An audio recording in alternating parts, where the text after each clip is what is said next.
panahon ngayon, mas pinatitindi ng ibinubugang enerhiya ng isang balon.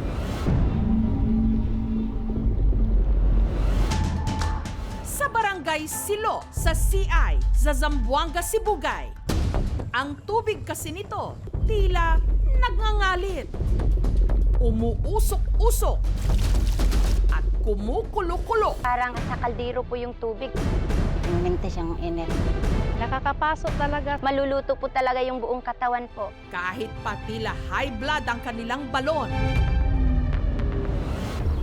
Chill lang daw sila rito. Tinutupad daw kasi nito ang kanilang mga kahilingan. Maghuhulog po sila ng piso, tapos nagpe-pray sila na may mangyari siguro sa buhay nila. Pabalik-balik sila dito kasi nakakagamot daw ng sakit.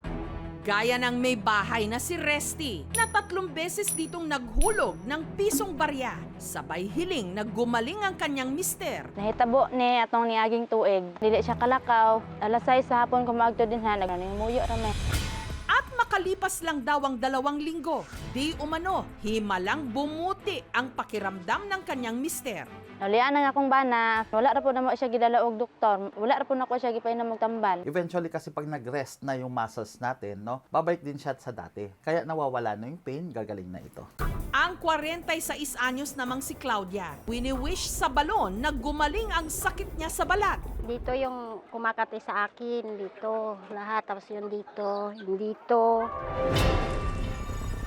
Ang tubig sa balon, kanya na ring ipinanliligo. Ito yung tubig na itong ipupunas ko sa mga katawan ko na makakati.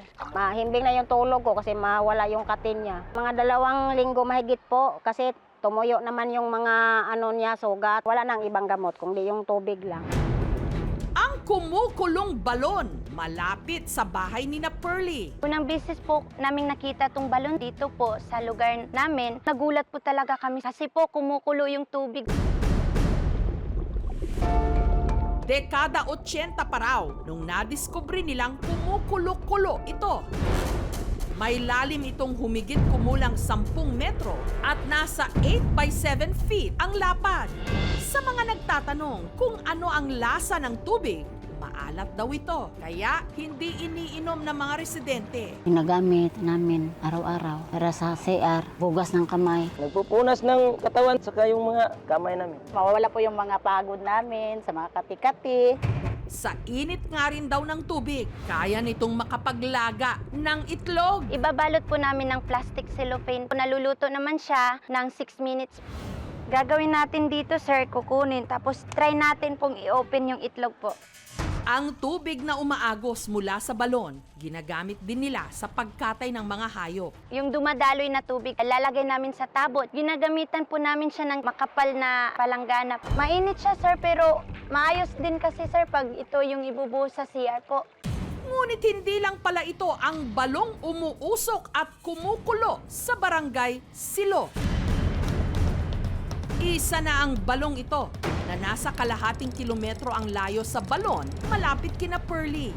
2 talampakan lang ang lalim at 1 talampakan ang lapad. Mga banda alas 3 ng madaling araw, umuusok yung balon ko. Kung noon, kinakailangan pa raw ng magsasakang si Rogelio na magpakulo ng tubig pampunas. Ngayon, nakatitipid siya.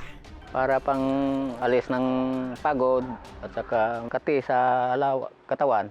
Malaking pakinabang man sa mga residente ang tubig mula sa balon. May ilan namang nababahala. Ang usok niya parang may amoy na sulfur. Pag umuusok po siya, na ano po ng hangin is masakit po talaga, sir, kasi baho-baho talaga ng asupri po.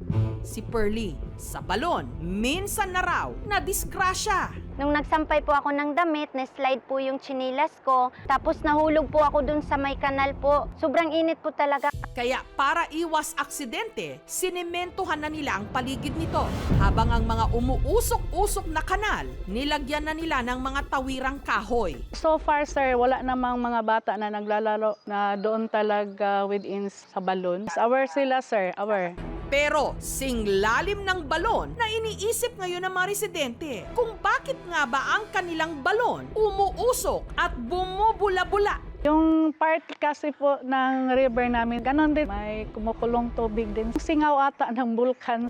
Susunod, ang wish nilang masuri ang kanilang wishing well. Wish granted sa pagbisita ng mga kawani ng DENR Region 9. Temperatura po ng tubig nasa around 68 to 69. Chinek ko din po kasi doon sa mapa ng PHIVOLCS. And so far po, Ang malaliman ritong investigasyon sa aming pagbabalik. Balon sa Barangay Silo sa CI Zamboanga, Sibugay. Naglalabas ng tubig na hindi lang nagngangalit sa init, umuusok-usok at kumukulo-kulo. Parang sa kaldero po yung tubig. Minti siyang init. Nakakapasok talaga. Maluluto po talaga yung buong katawan. Para malaman ang misteryo sa pag-usok at pagkulo ng tubig sa balon, binisita ito ng mga kawani ng DENR sa Region 9. Temperatura po ng tubig nasa around 68 to 69. chinek ko din po kasi doon sa mapa ng PHIVOLCS. And so far po, wala na po siyang data as to sa active, dormant, and inactive na mga volcanoes. It could be po na it existed due to the contact of yung percolating water natin with source of heat sa baba. Pag yung tubig is in contact with heat, of course, kukulo yun siya at certain temperatures. Tapos, hahanap yun siya ng exit ways. Ito po yung nagmamanifest sa surface natin. Pero may basihan nga ba ang mga patotoo ng mga residente na ang tubig sa kumukulong balon di umano nakagagaling? Ang sulfur kasi, tinatawag ito na nature's beauty mineral.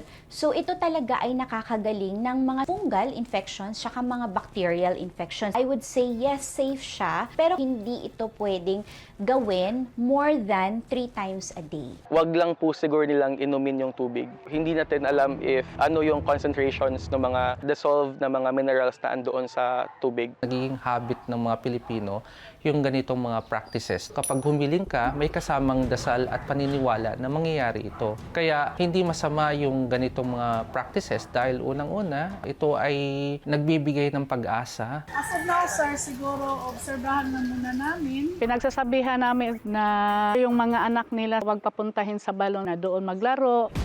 Ang wish ng mga tiga-barangay Silo ngayon, malaliman pang mapag-aralan ang pakinabang sa kanilang mga kumukulong balon at wala na sana ritong madiskrasya pa. Oh well, we wish them well.